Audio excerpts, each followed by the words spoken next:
Olá, estamos aqui para mais um vídeo aqui do Ensaio e Formação do Leitor e, claro, sempre buscando trazer temas que estão aí no imaginário e no inconsciente coletivo da galera que gosta de leitura, de literatura, do professor e de todos aqueles que buscam a informação e ampliar o seu repertório através da leitura e literatura. E claro que, óbvio, estou sempre muito bem acompanhada aqui, não é, Malu? Tudo bem? Tudo bem? Vamos então por mais um, né? Antes da nossa gravação, mais uma gravação antes do nosso programa ao vivo, né? Com o novo convidado. Então, vamos falar hoje um pouco mais sobre alfabetização e a sala de aula e a Isso. formação do leitor. Isso mesmo. E aí a Malu traz para a gente uma informação bem importante, né? Que na próximo encontro nosso nós teremos um convidado, né? Que a gente agora abriu o nosso sistema de lives. Então, acompanhe aqui, né? Se inscreva aqui no nosso canal, aqui do Instituto do Riso Curativo. Inscreva-se no canal, acompanhe, ative as notificações, assista aos vídeos, para que você fique sempre antenado aqui ao que está acontecendo. Porque participar ao vivo sempre é interessante, né? E o tema de hoje é comunicação por meio do quadrinho, né? Como que isso se dá, como que isso acontece aí no processo da literatura e leitura. É, Quando a gente fala de comunicação, então a gente primeiro precisa partir desse lugar, né? Comunicar. O que que é comunicar? Então a gente usa muito essa palavra, né? Comunicar as cores que comunicam, né? Os filmes, com a forma como comunicam esses filmes, é, o, o que a pessoa tem no ambiente dela, né? Então, eu olhei aqui e me trouxe uma ideia, porque aqui eu tenho alguns cristais, algumas pedras. Então, o que que esse ambiente comunica, né? O que que esse lugar comunica? Então, a comunicação é exatamente aquilo que o outro faz compreender daquilo que está sendo compartilhado. Então, quando há uma compreensão, houve uma comunicação. Quando não há compreensão, não estamos estabelecendo comunicação. Então, tem uma máxima até que as pessoas falam, né, Malu, que é assim, né? Eu falo, se você não entendeu, é um problema seu, né? E não é bem assim. A gente precisa procurar maneiras de compreender se esse problema de comunicação está lá em quem está recebendo apenas, ou se está aqui também em quem está falando. Então, é preciso compreender. Aí a gente vai um pouquinho mais sobre a questão da neurociência, e a gente vai falar sobre vibração, né? Se eu estou falando algo que eu não estou sendo compreendida, é porque eu também estou vibrando uma incompreensão. Então, eu preciso achar um meio caminho aí. E um dos caminhos que a gente vai usar hoje no nosso vídeo de hoje é sobre a questão dos quadrinhos, que há muito tempo já existe aí na nossa literatura, eu não consigo precisar uma data que estoura assim a presença dos quadrinhos. Aí não sei se a Malu depois puder compartilhar historicamente quando chega essa informação, aliás, essa lógica, né, de chegar os quadrinhos na literatura.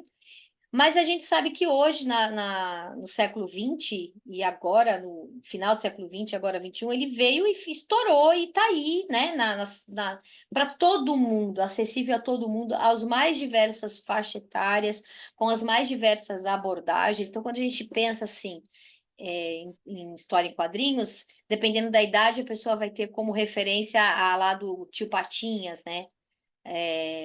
Dependendo da idade, vai ter a referência das tirinhas do jornal. Dependendo da ideia, vai ter aquela vínculo com a turma da Mônica, enfim, diversas formas de comunicar a leitura, a literatura por meio da imagem que se contra não, se complementa com a palavra, né? E muitas vezes no quadrinho tem só a linguagem não verbal, né? Só tem a linguagem não verbal. Tem lá toda uma história, com uma filosofia profunda, com todo um universo da literatura e da comunicação ali, apenas com a linguagem não verbal, ou seja, só com a imagem, só com o desenho, numa tirinha ou até numa história em quadrinhos, né? E aí, o que que é interessante a gente fazer esse vínculo? Quando a gente está falando da história em quadrinhos, qual é o lugar da nossa mente que ela vai acessar, né? Então, aqui eu não posso deixar de explicar como é que funciona a nossa mente e a mente de todos nós. Mesmo aquelas pessoas que se dizem mais racionais, né? Eu sou mais racional do que emocional. Então, a mente de todo mundo, como é que ela se forma? Então, a gente tem a parcela da nossa mente, que é o consciente, e a parcela da nossa mente, que é o inconsciente. O inconsciente ele é uma parcela muito maior da nossa mente. Ela comporta 95% de informações e dados registrados no inconsciente e da qual a gente não tem uma linguagem formal para conversar com esse inconsciente. Ele não conversa com a gente, não conversa com o outro, né? Se transpassar para o outro de maneira formal. E por outro lado, a gente tem uma parcela de apenas 5% que é a mente consciente, que é essa mente aqui que está aqui gravando esse vídeo, que está aqui falando com vocês, que está aqui articulando essa conversa junto com a Malu, que é a mente consciente. Então, a mente consciente é aquela que vai utilizar uma maneira formal de dizer para alguém uma ideia, um projeto, uma história, uma descoberta, enfim, é a mente consciente, né? E a mente consciente e a inconsciente, elas vão conversando entre si por meio de experiências. Então, eu vou vivendo experiências, e a cada experiência que eu vivo, eu construo um repertório. Então, eu vou construindo um repertório e vou registrando esse repertório, que vai, ora estar no meu inconsciente, que eu só acesso por meio, e olha que interessante, se o inconsciente não tem uma linguagem formal, a linguagem do inconsciente é simbólica. E os desenhos são simbólicos, né? Eles trazem os símbolos que estão no inconsciente coletivo. Então, do jeito que eu estou falando aqui, parece assim, nossa, mas que profundo isso, né? Como desenrola isso, tá? O que que isso tem a ver com a história em quadrinhos? Então, veja bem, vamos simplificar aqui, né? Se o inconsciente ele trabalha com a linguagem simbólica, tudo é um símbolo, né? Então, se eu mostrar aqui, eu tenho aqui do meu lado, eu tenho exatamente este símbolo aqui, né? Ele é um símbolo. Então, quando eu mostro isso daqui, as pessoas sabem dizer que é um grampeador, porque já tem um significado, um sentido para este símbolo aqui, né? E o inconsciente, ele tem também as suas relações de simbólico e de definição desse simbólico, que daí vem com os signos e os significados. E aí, como é que trabalha essa lógica da literatura em quadrinhos com esse universo simbólico do inconsciente? É a parcela do inconsciente ampliada do lúdico, né? Então, o que que a história em quadrinho ela vai chegar? Se a gente está falando que a linguagem do inconsciente não é formal e que ela usa a maneira simbólica para acessar, então, quando eu acesso o símbolo que está registrado no meu inconsciente e eu gero um significado, eu vou fazer uma transposição daquilo para a mente consciente e gera uma interpretação, gera uma comunicação. Então, olha só como que a literatura baseada em quadrinhos, ela é extremamente rica em informações. Tanto é, a própria simbologia do desenho, que ela vem com uma expressão, quanto aquilo que está nas entrelinhas através da expressão daquela simbologia do desenho, e muitas das vezes complementando com a linguagem oral, a linguagem oral não, a linguagem verbal, a linguagem escrita. E que o que a gente vai apontar aqui, que aí a Malu vai aprofundar, é que a história em quadrinho ele é diferente de um livro ilustrado, mas que o livro ilustrado ele vai estar exatamente nesse mesmo lugar da ludicidade. Então, o livro ilustrado ele veio também para ficar. Num contexto histórico, a gente não tinha ilustração nos livros. Hoje a gente tem pequenas, grandes livros inteiros ilustrados, mais ilustração do que texto, mas que a história em quadrinho ela é um recorte desse lugar. Ele não é um livro ilustrado, mas é uma ilustração que conta uma história. No livro ilustrado, a gente tem uma história e ilustra para complementar. Na história em quadrinhos, a ilustração ela vem como um elemento protagonista desse processo. E ele vem justamente lidar com esse universo do lúdico, e esse lúdico, ele conversa diretamente com o nosso inconsciente. E quem domina mais as nossas comunicações é o inconsciente. Porque o consciente, ele vai dizer para mim aquilo que eu já experimentei. Então, é um lugar seguro, que eu já experimentei. Então, eu sei exatamente quais são os caminhos que eu preciso dar para sair do ponto A e para o ponto B.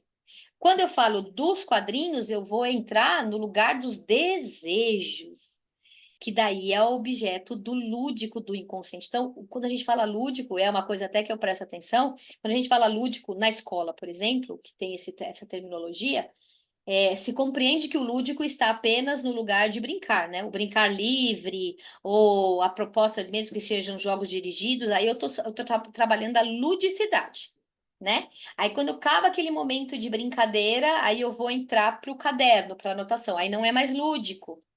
Tá? E aí percebe que isso é um equívoco. Aí eu vou apontar um equívoco como na própria construção da mente humana e do aprendizagem, da aprendizagem.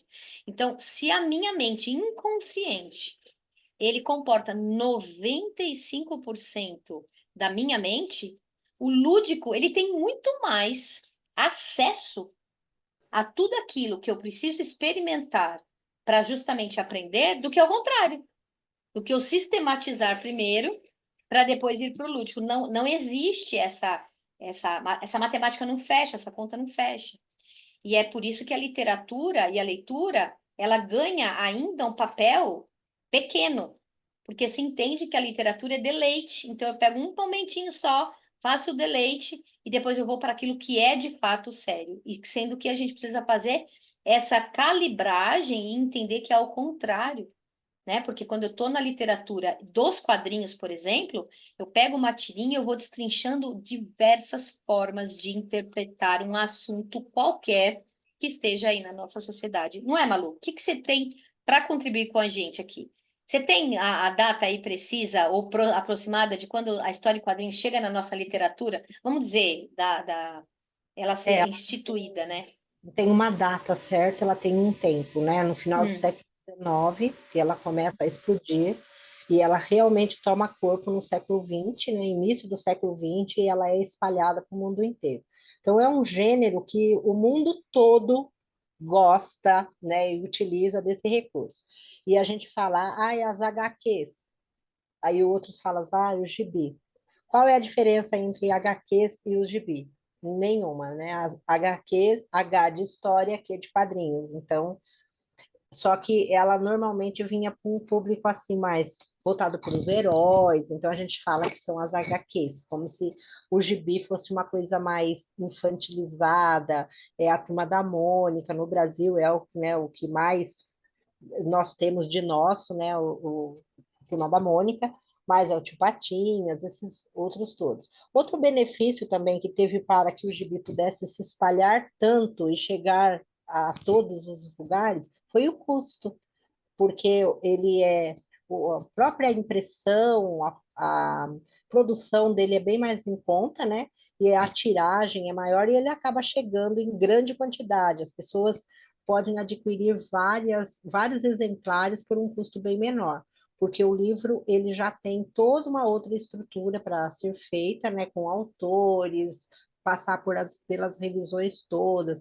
E a história em quadrinhos ou os gibis, como a Stefania diz, ela é feita normalmente por uma pessoa só. Por quê? Porque ele vai contar ali aquela história das duas maneiras, por meio da escrita e por meio das ilustrações, né? Os traços, as cores, tudo compõe a mesma história. Então, não dá para duas, três pessoas ficarem fazendo, aí um escreveu o texto, o outro vai lá ilustrar. Não, ele faz parte do mesmo contexto, as ilustrações, as cores e os traços. Então, a interpretação de uma história, ela depende. E ela tem um benefício muito grande quando eu falo de alfabetização, exatamente porque a criança consegue ler páginas ou até o gibi inteiro e fazer a interpretação sem saber decifrar as palavras, decodificar ainda as palavras, só por meio, né, da imagem, dos traços, das cores ali. Então, incentiva que ela pegue aquele material e folheie, conte, reconte as histórias ali do jeito dela. Então, já é um contato incentivador para que a criança vá, então, tomando conhecimento e dessa comunicação escrita, dessa comunicação simbólica, que não é a nossa comunicação mais refinada, né? O que vem após a fala, é essa que precisa ser aprendida. E a questão do letramento, né? Porque eu não consigo, não é só a leitura e a escrita, eu tenho toda uma interpretação naquela cena, se ela é uma cena cômica, por que que a gente sorri até o final? Porque você entende toda, e às vezes não está nas palavras, normalmente está na ilustração mesmo, no desenho ali, o desfecho para você achar engraçado, para você ficar com dó do personagem. As emoções, elas são transmitidas de outras maneiras. Então, hoje, eu acho que nunca teve tanto, né, na atividade no mundo inteiro como está tendo a história junto com as ilustrações ou a história com a ilustração, como é o caso. Sem contar a estrutura da língua portuguesa, com pontuação, com tudo que você acaba utilizando dentro de uma técnica, de uma organização dos balões ali, que você tem que saber ler. Então, ela tem toda uma linguagem que é apropriada e própria do gibi, que é diferente do livro. Você põe um parágrafo, você deixa ali o travessão, ponto final, dois pontos quando vai conversar. E o gibi não, ele tem uma estrutura totalmente diferente para comunicar, para poder passar essa mensagem. Então, eu acho que essas são as questões mais principais, né, que você já abordou, por que que as pessoas gostam tanto do gibi, gosta tanto desse gênero literário que está expresso de forma dos quadrinhos. E a Malu, ela complementa bem, porque assim, a gente passeia aqui na psicanálise, na pedagogia, né? Para entender que dentro de um planejamento que a gente faz, quando a gente senta, né, na escola para planejar, a gente fica meio que amarrado que a pergunta principal é como eu começo, né? Então, qual a função nossa aqui com esses vídeos e com essas discussões? É dar um subsídio para a gente compreender assim, por onde eu começo? Então, uma grande resposta para isso é compreender que a nossa mente ela é muito mais lúdica do que formal. Então, esse eu acredito que seja um dos pressupostos mais interessantes do vídeo de hoje, e de compreender como que eu passo a montar um planejamento, né? Então, eu primeiro preciso encontrar esse universo lúdico dentro de mim. E aí eu consigo ir para vislumbrar um planejamento externo e compreender, né? Então, por isso essa brincadeira da psicanálise com a pedagogia, porque a psicanálise ela se aprofunda na questão de como a gente é impactado através das emoções e a pedagogia em justamente gerenciar esses conflitos, né, que se estabelecem aí na relação da aprendizagem, né? E como o lugar que a gente vem falando muito aqui, a nossa máxima, como afetar vai realmente dar uma estrada muito mais prazerosa e proveitosa realmente para o aprendizado, né? E Então, aquela questão, né, Stefânia, entender o professor que ele for utilizar do recurso do gibi, né, da história em quadrinho, ele entender que ele é um recurso, como o livro, como os demais. Então, fazer um planejamento de aula, saber por que ele está levando. Não adianta você só ter aquela caixa lotada de gibi no cantinho da sala para quando o aluno não está fazendo nada, você dá e fala assim, ah, pode ir lá pegar o gibi para você ficar folheando. Se for um trabalho sistematizado, que você tem intenção, ele precisa ter um planejamento anterior, precisa saber, como na BNCC mesmo, se você falar de educação infantil, ele pode estar em traços, sons, cores, porque ali tem toda a onomatopeia, né, que faz com que eu faça o som dos ruídos sem precisar estar descrevendo. E aí um som agudo, então tem o som ali mostrando, né, para que essa criança consiga entender nessa alfabetização toda essa linguagem. E hoje eu acho que as histórias em quadrinhos elas estão tendo assim muito mais, está num campo muito mais fértil com o adulto e tudo porque ela transmite a cultura do lugar que esse quadrinho é transmitido. Igual a Turma da Mônica, ela transmite bem a cultura, né, dessa criança que brinca, dessa construção de amigos ali, que mora num bairro só, que disputam por algumas coisas, mas que estão sempre juntos. Então, ele traz qual é o perfil desses personagens. Ele está bem ligado à nossa cultura. Quando você pega uma história de heróis, quais são o que passa ali, por que ele está transmitindo. Você pega esses mangás japoneses, né? O que está sendo transmitido, a questão de valores, de ética, de conceitos, nessa imagem às vezes mais agressiva, menos agressiva, e ela também dá um público, então o professor tem que ficar atento a isso, não é todos os gibis, não é toda a história em quadrinho que vai atender a todos os públicos da sala, ele também tem idade. Se eu tenho uma criança, uma educação infantil, é muito mais tem muito mais efeito eu levar a Turma da Mônica, um Tio Patinhas, com uma ilustração mais infantil do que eu levar um cartoon com uma ilustração assim um pouco mais elaborada. Então, ele também existe para um público. E o professor tem que estar atento a isso. Que história é essa que eu estou levando? Quais são os traços que eu estou oferecendo? E o que eu estou pretendendo em trazer esse material, em escolher esse material e fazer um planejamento para ele. Exatamente. E aí, como a gente compreende essa questão do planejamento ser importante, a sistematização ser importante, e esses vídeos têm essa função de trazer essa discussão, esse olhar e compreender que estamos todos juntos no mesmo caminho. E é por isso que a gente idealiza aqui esses vídeos, dando essas pequenas calibragens que a gente fala a partir de outros pontos de vista, tanto da psicanálise quanto da pedagogia.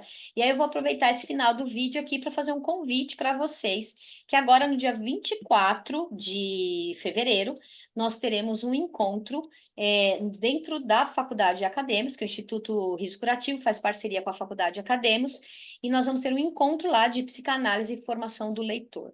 E aí é como eu costumo brincar nas divulgações, você não vai ficar lendo lá, mas a gente vai trazer materiais para que a gente traga a experiência. Lembra? O lúdico para a experiência, para que a gente faça uma transformação e coloque de fato, de uma maneira mais concreta, nos nossos planejamentos, para que o nosso trabalho, quanto professor, educador, formador, né, porque ele comporta todas as áreas que fornecem deu até cacofonia que fornecem informação, né? É, que dão formação para outras pessoas em compreender esse universo de como funciona a nossa mente, o nosso processo de experiência. Então, aqui vai o convite. Dia 24 de fevereiro, das 9 ao meio-dia, na Faculdade Academos. Então, eu vou deixar nos comentários aqui registrado como você vai fazer a inscrição e também o endereço da faculdade, tudo direitinho, e que é mais legal, né, Malu? Ele fornece certificado, é um curso que você ainda vai levar, além da experiência, a vivência, um certificado. Então, é muito legal. Deixar todo mundo já atento, e logo começa as divulgações, que a nossa live vai ser exatamente com um especialista, um doutor em história em quadrinhos e linguagem. Então, toda essa fala, ela pode ser compartilhada e questionada, né, ao vivo por quem estiver assistindo. Então, acho que vale a pena vocês ficarem de olho aí no horário, tudo certinho da próxima divulgação, e tirar as dúvidas com uma pessoa que se especializou na questão da linguagem de quadrinhos.